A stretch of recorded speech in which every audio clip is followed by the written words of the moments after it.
when I first started making videos, we wanted to do like a funny photo shoot, and we just thought it'd be funny if I just had like a live duck. Ducks are kind of like a Chinese symbol. You know, they're all over the place here. In the U.S., you only see ducks like at fancy restaurants and stuff. In China, they're all over the place. They're the chicken of China, I guess. Just and like they're not expensive. And when you think of ducks, you think of Peking duck, Beijing duck. So it's a Chinese symbol. And back in the day in China, just at like all markets, they have like supermarkets, which are just normal supermarkets, but then they have things called wet markets, which they just sell all sorts of live animals, and they're usually just in like dark, damp alleyways. And yeah, so we just bought a live duck for maybe like $15 or $20. We did a photo shoot with it where I was like pretending to throw it like a football. And then afterwards, we're like, what do you do with like a live duck after you buy it? Like we had already grown attached to it. I don't know, man. What do you do with a live duck once you're finished with it? Well, you pretty much have two options. One is you just hand it to a Chinese person on the street, and they will take it. They won't just be like, oh, what the fuck? Get that away from me. No, if you offer someone a live duck on the streets of China, they'll take the thing. They are hot commodity. Or option B, you make it your pet, which is what I did. I didn't have the heart, because once you hand it to a Chinese person, it immediately gets killed and eaten. And I had grown attached to it during the photo shoot. I thought it could be solid in content too, so I decided to keep it. Now this duck, what was his name? Duck Rivers, who you might not get that reference. You're not a big basketball guy, right? No. No. Well, Doc Rivers used to be the coach of the Boston Celtics. Yeah. See. I brought it back. All right, we got our first guy walking through the camera. Gotta love it. Brought it back to my apartment, and I didn't even have like a balcony at the time. I had this one kind of like sort of closed off room where I kept him for like a couple days, and it was brutal. There was no place for a duck. Fun fact about ducks and geese, they don't have a sphincter, so they can't control when they poop or not. It just flows out. So you know, it's fun. You can't like take your duck for a walk and be like, okay, it's time for you to poop. He poops when he has to poop. It just flows out. So it wasn't working. I was looking for something to do with it, because like keeping him in my apartment was not the ideal situation. Luckily, I had two friends. They were both Americans, but living in Shanghai. They were a couple. The guy worked for Hershey. I think he was making big bank, because they had a dope apartment. It's rare to have like a yard in Shanghai, but they almost had like a little backyard. That's nice. Yeah. Unheard of in these parts. Very unheard of in a place like Shanghai. And they already had a coop with a chicken in it. For some reason, they already had a pet chicken. So I mentioned, I was like, I got a duck, and like I think I'm just going to have to give it to a Chinese person who's going to like murder it and eat it. And the woman who lived there, she's a huge animal girl, just loves animals, and was like, no, we'll take it in. And so for the next like 6 months, I think, it just like lived in their coop with a chicken. And the duck and the chicken, I guess, became best friends. And I didn't really have to do much. I would just get a call from her about once a month being like, hey, your duck needs like new food. Like I can't really be expected to be just like supplying this thing with, I think he just ate like lettuce and rice. So about once a month, I would just drop off like a giant bag of rice and some lettuce at her house, and she took care of it. I would just come and grab it whenever I wanted to film something. It was a great arrangement. You know, you need a live duck for a shoot, I would come and pick it up. Just me and my duck at the mall shopping together. Just me and my duck at the mall shopping together. I don't think I was around for the duck years. I don't remember the duck years. The duck years. This was before we started working together. But then, you were probably in Shanghai at this point. Do you remember when there was a giant bird flu scare? Yep. There was this, like a couple birds were found with bird flu. Or no, a couple humans caught bird flu. And scientists think that bird flu is going to be the next like global pandemic. That I guess it's very lethal. If it gets out, you know, it could kill millions and millions of people.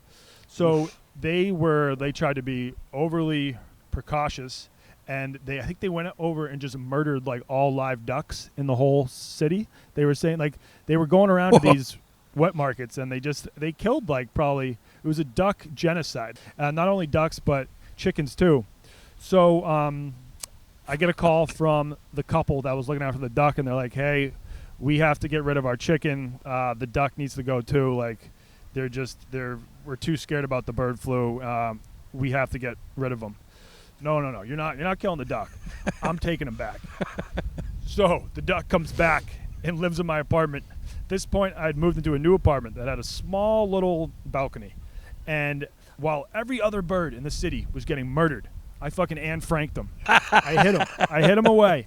And I think he was one of the lone surviving live birds in the city. He just lived on my balcony.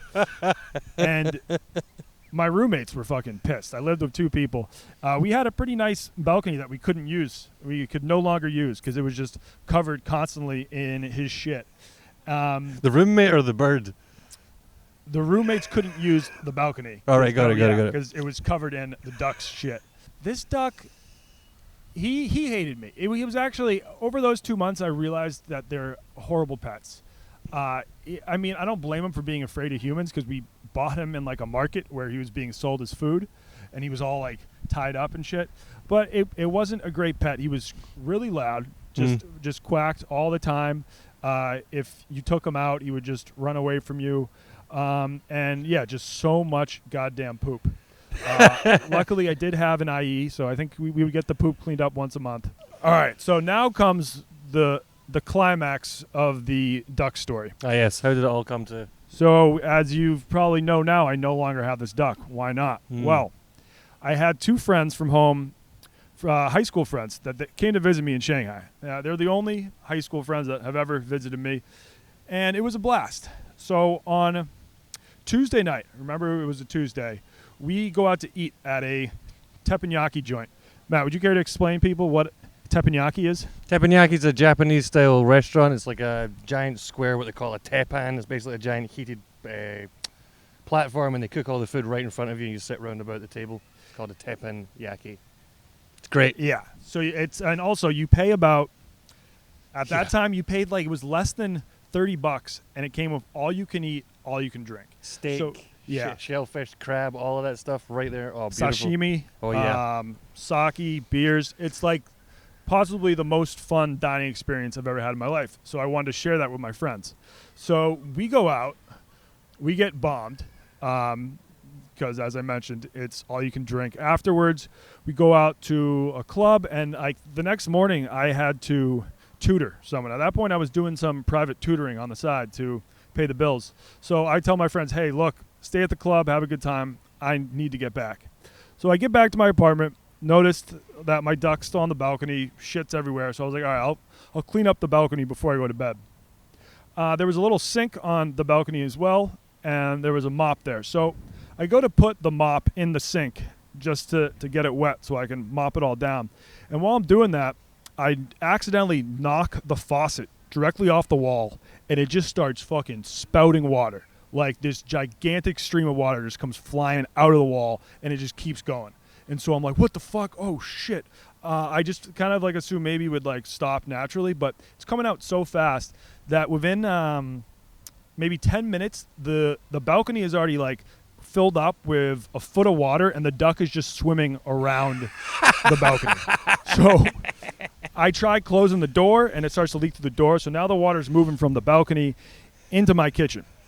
At this point, I'm like, all right, I got to find the maintenance guy. I run down, and I find my baowon. Baowon's the Chinese word for pretty much just like... security guard. Yeah, the security guard. And at this point, I mean, it still is, but my Chinese is horrible. And I'm like, all I know how to say is like, ni hao, wo, ni bang wo, shui. And it was just like, hello. You help me water. You help me water.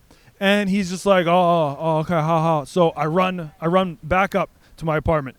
The water is now all over my kitchen, and it's making its way into the living room. No one shows up to help. I run down again. I'm like, shui, ni bang wo, pow, ah! Just like trying to show him that it's a very serious thing. Run back up again. No one comes to help. At this point, the fucking rug in my living room is soaked.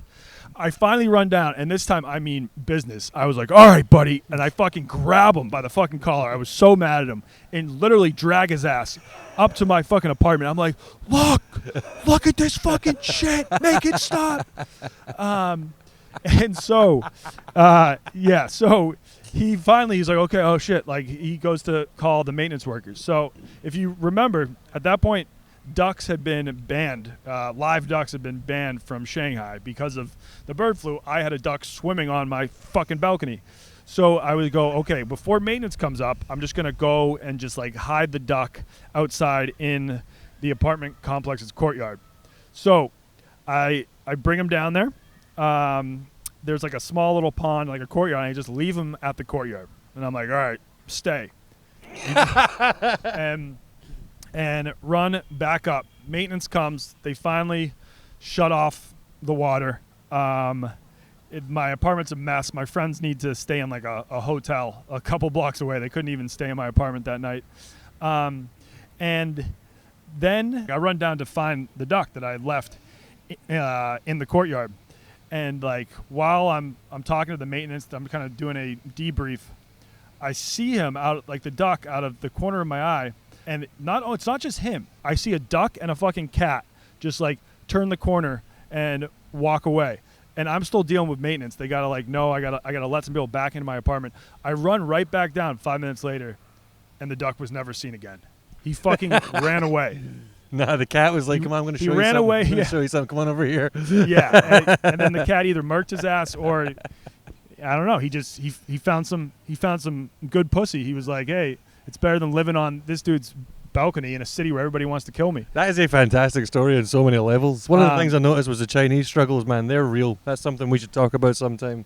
Yeah. There's times when you just boil with frustration because it's such a simple thing you want to get across and you just can't get it out.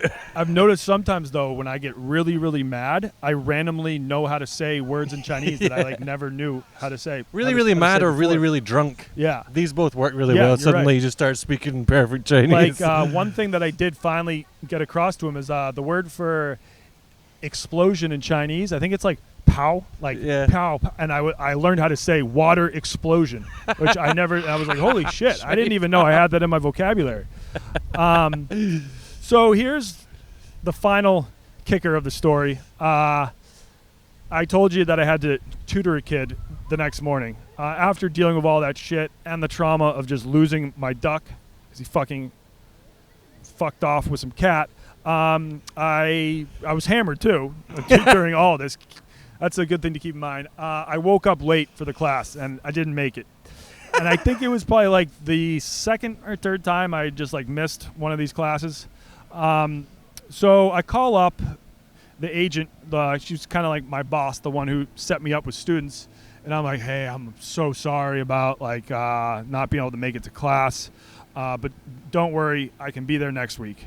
And she's like, hey, so maybe you don't have to come next week. And I was like, okay, well then like the week after that, I'll be there. She's like, yeah, maybe you don't have to come then either. And I was like, listen, lady, just, you can tell me I'm fired. I'm not going to start like crying on the phone right now. She's like, yeah, just maybe don't come anymore. Okay, bye.